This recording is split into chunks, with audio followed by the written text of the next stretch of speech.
croyez-vous qu'il soit possible de recommencer sa vie à neuf? Je peux difficilement répondre à cette question-là. Oui, avec les bonnes intentions, toutes les bonnes intentions du monde, oui. Je crois que oui. Oui, je pense que c'est possible. Oui. Ah oui, tout à fait. De quelle façon? Ça, chacun de refaire son chemin s'il a besoin d'être refait. Eh bien, on peut toujours faire un grand ménage, comme on fait le grand ménage de la maison au printemps. Non, je pense que c'est pas possible parce que ce qu'on est aujourd'hui, c'est la somme de tout ce qui s'est passé dans notre vie auparavant. Tant qu'on vit, il y a de l'espoir et il y a toujours de place à l'amélioration, comme dans tout. Je connais des gens qui ont fait ça, qui ont vécu des choses difficiles, puis ils ont décidé de repartir à zéro, de faire le vide, de ménage.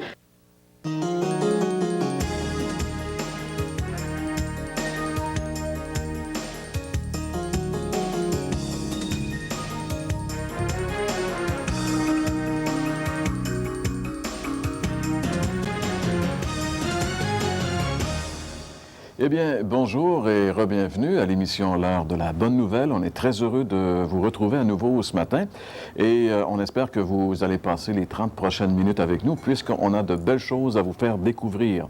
J'aimerais vous rappeler qu'on est à peu près à mi-chemin dans cette présente série qui s'intitule « Si tu connaissais le don de Dieu ». Et aujourd'hui, nous allons aborder le thème de la vie nouvelle, parce que Dieu a à nous offrir une vie nouvelle. Je pense qu'il y a beaucoup de gens qui ont rêvé d'avoir la possibilité de repartir. Si je pouvais recommencer ma vie, c'était d'ailleurs une chanson très populaire de Gilbert Bécaud il y a plusieurs années. Eh bien, c'est une question et c'est une expression que beaucoup de personnes, un jour ou l'autre, ont dit si c'était possible de refaire ma vie. Bien, Dieu nous offre la possibilité d'avoir en tout cas une vie nouvelle. Non seulement de refaire les mêmes erreurs, parce que très souvent les gens ont refait leur vie, mais ils ont refait la même chose, mais une vie entièrement, totalement nouvelle, repartir avec de nouveaux paramètres. Eh bien, c'est ce que le Seigneur Jésus nous propose. Et si vous voulez posséder cette vie nouvelle, ou enfin savoir comment posséder cette vie nouvelle, demeurez avec nous. J'aurai le plaisir de vous guider dans cette merveilleuse découverte aujourd'hui. Il y a Sophie Arbour qui sera avec nous également. Et bien sûr, il y a mes collègues de toujours. Il y a Gaston qui est avec nous. Il y a aussi François qui va nous parler, entre autres, aujourd'hui, des déjeuners de l'espoir et va nous dire également là où il sera en fin de semaine prochaine dans le cadre d'un de ces déjeuners. J'aimerais aussi vous rappeler que vous pouvez nous écrire, vous pouvez communiquer avec nous, soit par courrier postal ou encore par courrier électronique. Il nous fera plaisir de vous lire, de répondre, ou en tout cas d'essayer de répondre à vos questions. Mais on est toujours très heureux d'avoir de vos nouvelles. Où que vous soyez, que vous nous écoutiez à travers le réseau TQS au Québec ou encore en Ontario, même au Nouveau-Brunswick, n'hésitez pas à nous écrire. Soyez certains que chaque lettre est vraiment prise en considération d'une manière très sérieuse. François, dans le Vox Pop du début, il me semble qu'en général, la plupart des gens croient que oui, c'est possible de recommencer, d'avoir la possibilité de refaire notre vie. Mais moi, c'est ce que je réfléchissais en écoutant les gens, oui, c'est possible, mais comment est-ce qu'on va refaire la vie? Mais Sur ça, quoi on va se baser? Mais ça, c'est justement, c'est la grande question. Recommencer sa vie, on sait que des gens l'ont refait, des gens ont fait, comme la dame disait, le grand ménage, et puis on repartit. Mais le problème, c'est que sur quelle base on repart? Et généralement, il y en a qui ont fait la même chose, d'autres ont fait mieux lorsqu'ils ont reparti à zéro, mais ce que la Bible nous propose, c'est pas de repartir à zéro simplement en remettant le compteur à zéro, mais c'est d'avoir vraiment une nouvelle vie. Et la Bible dit que lorsqu'on se tourne vers Dieu, le Saint-Esprit vient faire sa demeure chez lui, et ça, c'est une nouvelle nature dans le cœur de la personne. Et ça fait effectivement non seulement repartir à zéro, mais j'allais dire une certaine gage de réussite, un certain gage de réussite, là. Et la nouvelle vie que Dieu nous propose, elle est tellement différente de l'autre qu'en réalité, les termes que la Bible emploie, c'est que l'autre vie, elle l'appelle la mort. Alors, c'est pour dire que c'est vraiment un grand changement, que Dieu nous propose une vie entièrement et complètement nouvelle. Et demeurez avec nous, puisque c'est le thème que nous allons aborder dans un petit instant.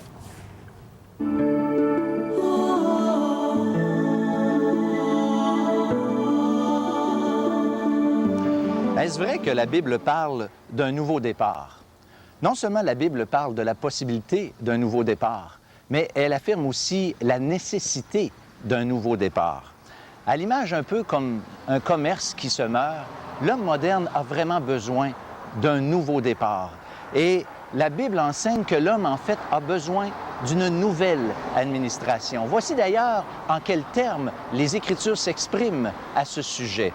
« Je vous donnerai un cœur nouveau, je mettrai mon esprit en vous, et je ferai en sorte que vous suiviez mes ordonnances. » Le Nouveau Testament appelle cette expérience la nouvelle naissance. Et la nouvelle naissance n'est rien de moins que Dieu lui-même qui vient habiter le cœur du croyant et en devient ainsi le nouvel administrateur.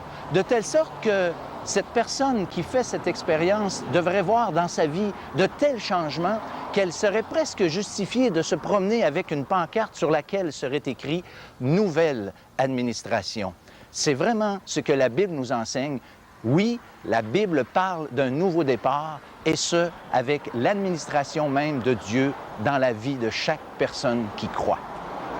Eh bien oui, comme François nous l'a si bien illustré avec l'idée d'une nouvelle administration, Dieu nous offre une vie nouvelle. Un jour, dans une réunion politique, il y a un orateur qui déclarait que le socialisme allait mettre un manteau neuf sur l'homme. Il y a une jeune femme qui assistait au rassemblement et qui était nouvellement convertie à Jésus.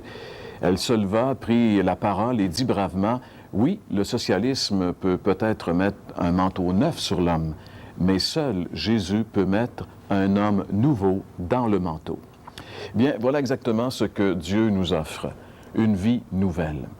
Tout ce que la politique n'a jamais réussi à faire pour changer l'homme, tout ce que la religion n'a jamais réussi à faire pour changer l'homme, tout ce que l'argent n'a jamais réussi non plus à faire pour changer l'homme, eh bien, Dieu nous le propose.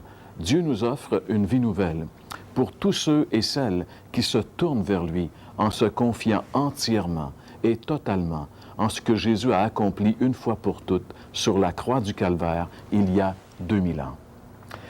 Dans une province qui détient les tristes records de suicide, de divorce, de violence et de bien d'autres choses terribles, mes amis, nous avons désespérément besoin d'une vie nouvelle. Seule la Bible nous donne une réponse satisfaisante concernant l'état morbide de l'humanité. Pourquoi est-ce que l'homme a besoin d'une vie nouvelle? Pourquoi l'existence de l'homme sur la terre est-elle si désastreuse finalement? La Bible nous dit simplement que c'est parce que l'homme est spirituellement mort. Dans la lettre qu'il écrivait aux chrétiens de la ville d'Éphèse, il y a de cela 2000 ans, l'apôtre Paul déclarait ceci, que nous pouvons lire ensemble. C'est un verset de la Bible qu'on retrouve dans l'Épître de Paul aux Éphésiens, chapitre 2, les versets 1 et 2. Il dit « Autrefois, vous étiez morts à cause de vos fautes et de vos péchés. Par ces actes, vous conformiez alors votre manière de vivre à celle de ce monde, et vous suiviez le chef des puissances spirituelles mauvaises, cet esprit qui agit maintenant dans les hommes rebelles à Dieu. » Quand l'apôtre Paul adressait ces paroles au premier siècle aux chrétiens de la ville d'Éphèse, il prenait bien soin de leur rappeler cette grande vérité qui est fondamentale finalement. Cette vérité, c'est qu'avant leur conversion à Jésus, ils étaient morts. Évidemment, c'était des gens qui vivaient physiquement, ils avaient une vie, mais spirituellement, ils étaient morts, c'est-à-dire ils étaient privés de toute véritable relation avec le Dieu vivant et vrai. Et c'est ça, être mort. On peut vivre physiquement, on peut faire des tas de choses, on peut avoir des ambitions dans la vie, mais si on est coupé d'avec Dieu, si on n'a pas de relation avec Dieu, on est spirituellement mort, on est séparé de Dieu. Et la Bible va encore plus loin lorsqu'elle dit que c'est l'état de tous les hommes, de tous les êtres humains. C'est l'état naturel, quels que soient les hommes. Par nature, on est spirituellement mort. Paradoxalement, on pourrait dire que dès le moment qu'on vient au monde, qu'on est dans ce monde physique, on meurt en même temps. Finalement, dans le petit bébé qui vient de venir au monde, il y a aussi la mort. Il est séparé de Dieu. Et ce n'est pas le baptême qui va le remettre en contact avec Dieu. C'est uniquement le jour où cette personne va prendre conscience justement de cette mort et va se tourner vers Dieu. On est séparé de Dieu. Et étant séparé de Dieu, l'être humain ne peut qu'engendrer la déchéance morale. C'est ce qu'on voit dans notre société, dans notre monde. ne peut engendrer que la mort, que la ruine. Quand on considère ce qui se passe dans notre société, on se demande comment ça se fait que l'homme détruit tout ce qu'il y a autour de lui. Bien, la Bible dit c'est parce qu'il est mort. Vous allez peut-être dire que nous avons une vision plutôt terne et pessimiste de l'humanité, mais j'aimerais juste vous rappeler que ce n'est pas notre constat, c'est celui de la Bible, c'est le constat de Dieu, c'est ce que Dieu nous révèle dans sa parole. Tous les hommes ont péché et sont par conséquent privés de la présence glorieuse de ce Dieu qui fait vivre et qui est la vie. Vous savez, la Bible dit que l'homme a été fait pour Dieu. L'homme a été créé par Dieu et pour Dieu. Il a été fait pour vivre en communion avec Dieu. C'est ça la vie. Malheureusement, le péché a fait son entrée dans le monde au tout début de l'histoire de l'humanité et a tout gâché. En Romains, chapitre 3, et le verset 23, l'apôtre Paul dit « Tous, c'est-à-dire tous les hommes, quels qu'ils soient, tous ont péché et sont privés de la glorieuse présence de Dieu. » Tous les hommes, tous les êtres humains, indépendamment de leur sexe, de leur race, de leur langue, peu importe, tous ont péché et ont enfreint les lois de Dieu et par conséquent sont devenus des étrangers et des ennemis de Dieu. Ça, c'est terrible, mais il y a la bonne nouvelle. Et si on est là ce matin, c'est justement parce qu'on a une bonne nouvelle pour vous. La bonne nouvelle de l'Évangile, c'est que Dieu nous aime, Dieu nous voit dans notre mort et il ne veut pas nous laisser dans cet état terrible. Dieu nous offre une vie nouvelle. C'est pourquoi Jésus est venu sur la terre il y a 2000 ans et qu'il peut changer ta vie maintenant si tu le laisses venir en toi. Un jour, Jésus a dit aux gens qui l'écoutaient, il a dit, en fait, les paroles de Jésus sont révolutionnaires. Toutes les paroles de Jésus sont révolutionnaires. Mais particulièrement cette parole qu'on retrouve dans l'Évangile de Jean, chapitre 5 et le verset 24, où on lit ceci ensemble. Jésus dit, « Oui, vraiment, je vous l'assure, celui qui écoute ce que je dis et qui place sa confiance dans le Père qui m'a envoyé, possède dès à présent la vie éternelle, il ne sera pas condamné et il est déjà passé de la mort à la vie. » C'est des paroles que Jésus a prononcées il y a 2000 ans, des paroles révolutionnaires, des paroles incroyables, super encourageantes. Ça, c'est un message de vie. Il dit, celui qui reçoit Jésus comme son sauveur, celui qui croit en lui, eh bien, il reçoit automatiquement 3 choses selon ce verset. Jésus dit, dès à présent, la vie éternelle. Vous savez, mes amis, la vie éternelle, c'est pas quelque chose qu'on va avoir quand on va mourir. Non, non, c'est quelque chose qu'on possède maintenant.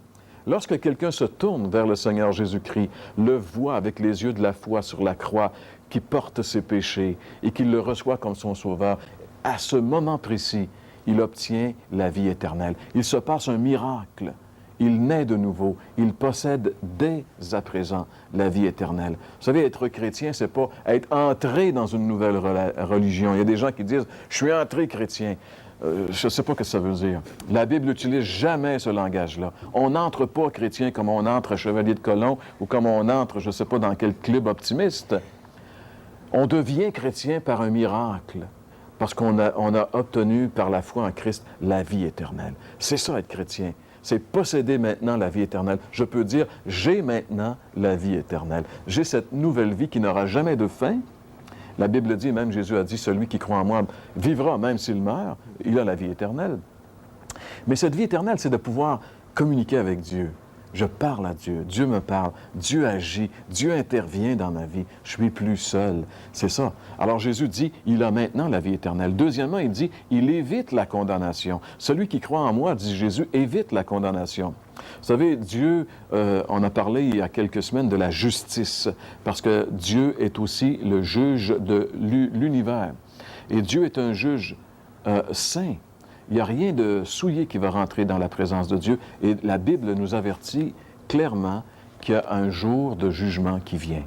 Il y a la condamnation. Pour tous ceux qui seront trouvés dans leur péché ce jour-là, ils seront inexorablement condamnés à l'enfer éternel. Mais Jésus, la bonne nouvelle qu'il nous dit ici dans ce passage, dans ce verset de Jean 5, 24, celui qui croit en lui évite la condamnation. Il n'y a pas de condamnation. Il n'y a pas à avoir peur de rencontrer Dieu ce jour-là parce que Dieu est devenu notre Père et nous avons une relation maintenant avec lui. Et ce jour-là, il n'y aura pas beaucoup de changements, sauf qu'au lieu de le voir par la foi, nous allons le voir avec nos yeux. L'apôtre Pierre dit, vous l'aimez et puis vous ne l'avez même pas encore vu. Attendez de le voir. Vous allez voir que vous avez eu raison de l'aimer. Et la troisième chose que nous dit ce passage, ce verset, Jésus dit, il est passé de la mort à la vie. Notez bien que le verbe est au passé. Il est passé, c'est quelque chose de fait. Il est passé de la mort à la vie. Celui qui croit en Jésus est passé de la mort spirituelle à la vie éternelle. Ça, c'est la troisième chose, être passé de la mort à la vie. C'est-à-dire que cette personne a reçu de Dieu cette merveilleuse vie nouvelle. Voilà cette vie nouvelle que Dieu nous offre à chacun de nous par la foi en Jésus. La foi en Jésus nous fait passer de la mort spirituelle à la vie éternelle. Tous ceux qui se sont véritablement convertis à Jésus peuvent le confirmer. Passer de l'état de mort spirituelle à l'état de vie éternelle.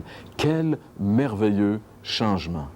Passer d'une vie sans Dieu à la communion intime avec le Dieu créateur des cieux et de la terre.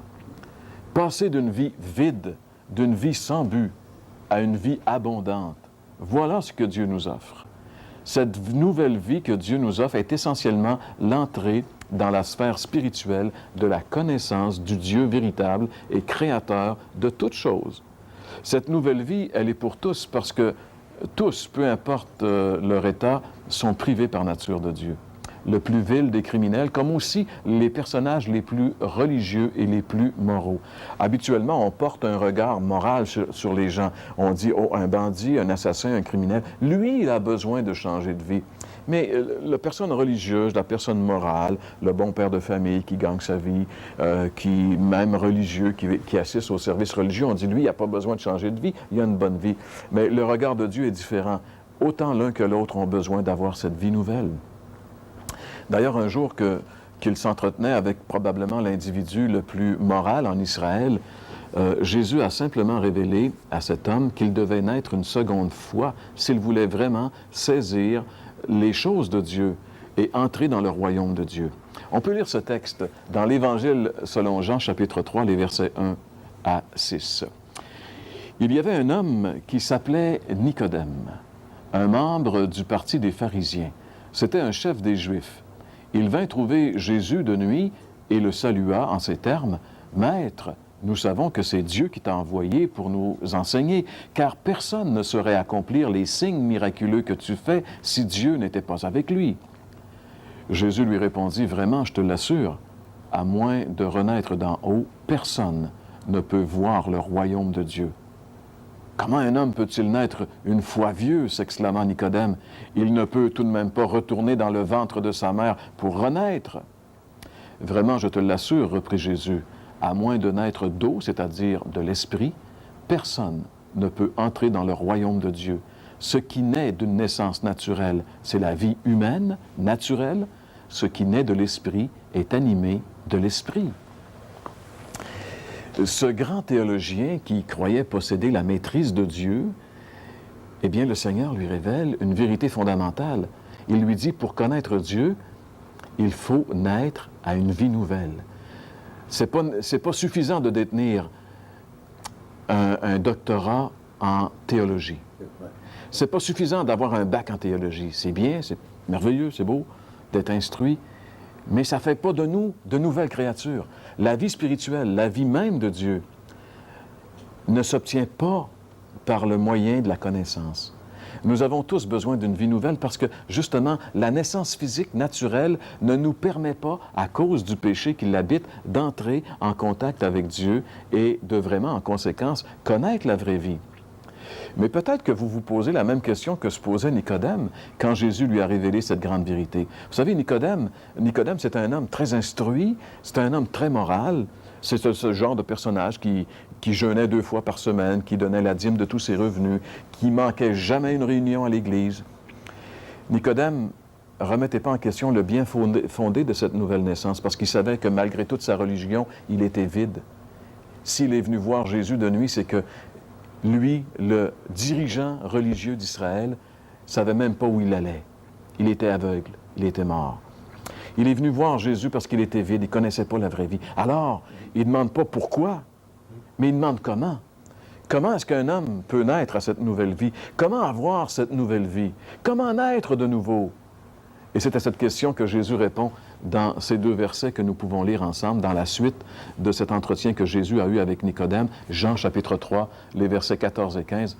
Jésus lui dit, dans le désert, Moïse a élevé sur un poteau le serpent de bronze. De la même manière, le Fils de l'homme doit aussi être élevé pour que tous ceux qui placent leur confiance en lui aient la vie éternelle. Jésus illustre ici cette vérité toute simple par une histoire de l'Ancien Testament. Quand le peuple juif, qui était en esclavage depuis 4 siècles en Égypte, a été libéré sous la conduite de Moïse, il a dû traverser le désert avant d'entrer dans la terre promise. Et là, dans le désert, il s'est passé toutes sortes de choses. Dieu devait instruire son peuple avant de lui donner la bénédiction. Et le peuple était impatient, murmurait contre Dieu. Et à un moment donné, le peuple, à force de murmurer, a irrité Dieu. Et Dieu a envoyé un jugement. Il a envoyé des serpents venimeux qui mordaient les gens. Et tout le monde qui était mordu mourait dans les quelques heures qui suivaient. Et le peuple, voyant ce fléau, a dit à Moïse, « Ben, prie Dieu qui nous donne un remède, parce qu'autrement, on va tous mourir. » Alors Dieu a révélé à Moïse le secret, le remède secret, pour ne pas mourir de la morsure mortelle du serpent venimeux. Il a dit à Moïse, « Tu vas élever au milieu du camp, sur une perche assez haute pour que tout le monde puisse le voir, un serpent en bronze. Et dès qu'une personne qui a été mordue se tournera vers le serpent, automatiquement, miraculeusement, il sera guéri. » Alors donc, il y a des gens qui étaient mordus et qui ont cru, parce que ça faisait vraiment pas de bon sens, logiquement parlant et humainement parlant, se tourner vers un serpent en bronze et obtenir la guérison. Mais c'était le remède de Dieu.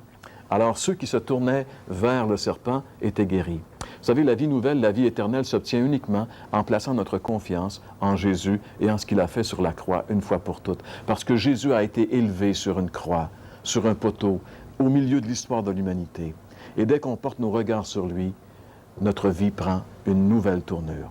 Par nature, nous sommes séparés de Dieu et rien, ni nos bonnes œuvres, ni notre religion, ni quoi que ce soit, ne peut nous réconcilier avec Dieu.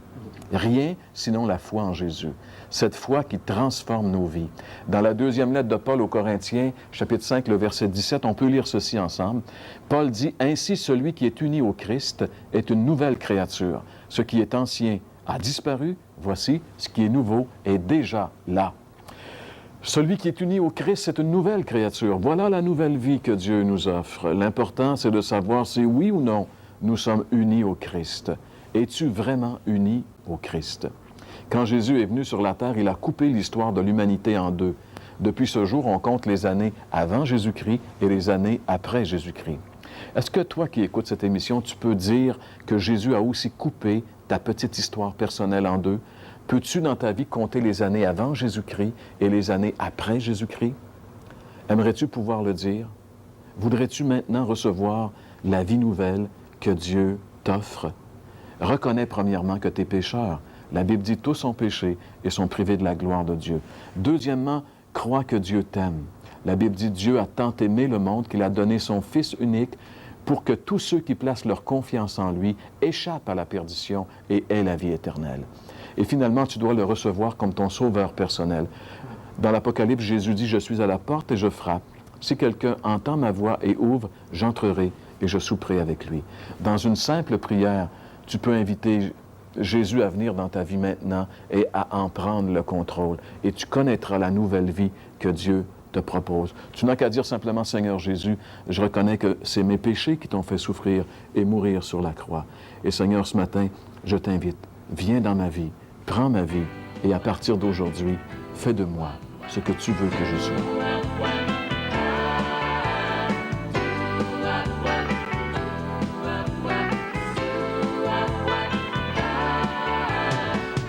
J'étais au pied du mur, je n'avais plus d'issue. Mon cœur ne pouvait pas mentir, tu le savais si bien. J'ai écouté ce qu'ils m'ont dit, j'ai cru en leurs paroles. Une fois séduite, je suis tombée dans le piège de la mort. Mais tu as entendu ma voix, m'a montré le chemin. Tu m'as donné la clé pour connaître la vérité.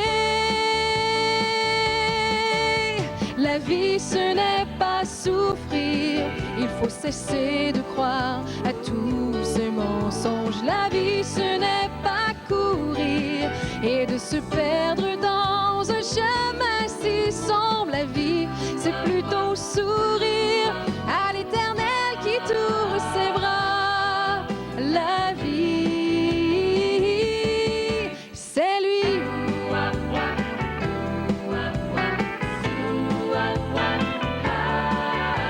On peut être comme l'enfant prodigue et rêver d'aventure. Malgré les plaisirs de la vie, le cœur reste si vide.